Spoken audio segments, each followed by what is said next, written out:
திருவள்ளுவரின் வழியில் வாழ்ந்து வாழ்வின் உன்னத நிலையினை அடைய திருக்குறளோடு நாம் என்னும் இந்த நிகழ்விலே இணைந்திருக்கின்ற உங்கள் அனைவருக்கும் முதற்கண் வணக்கம்.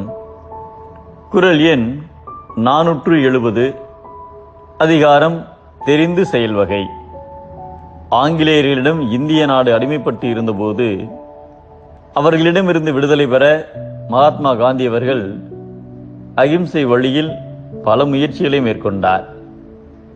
1942ஆம் ஆண்டு வெள்ளையனே வெளியேறு என முழங்கினார். அச்சமயத்தில் பிரிட்டிஷ் இராணுவத்தில் பணியாற்றிக் கொண்டிருந்த 2 இந்திய தளபதிகள் காந்தியை சந்தித்தனர். அவர்கள் காந்தியிடம், பாபுஜி, நாங்கள் ஆங்கிலேய அரசாங்கத்தில் வேலை செய்பவர்கள். சுதந்திர போரில் நம் நாட்டிற்காக எங்கள் பங்கை ஆற்றத் துடிக்கிறோம். நீங்கள் பெரிய போராட்டம் நடத்துங்கள். நாங்கள் அந்த சமயத்தில் உங்களுடன் சேர்ந்து கொண்டு பிரிட்டிஷ் இராணுவத்தினரை சுட்டு தள்ளிவிடுகிறோம்.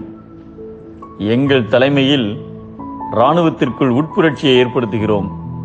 அதன் காரணமாக நமக்கு நிச்சயம் விடுதலை கிடைக்கும் என்று கூறினர். இவ்வாறு அவர்கள் கூறியதை கேட்ட காந்திஜி, நீங்கள் பிரிட்டிஷ் அரசாங்கத்திடம் சம்பளம் வாங்குகிறீர்கள், ஆகையால் அவர்கள் உத்தரவுப்படிதான் நீங்கள் நடக்க வேண்டும். நீங்கள் சுதந்திர போரில் பங்கு பெற விரும்பினால் உங்கள் பதவியை ராஜினாமா செய்துவிட்டு எங்களுடன் வந்து சேரலாம்.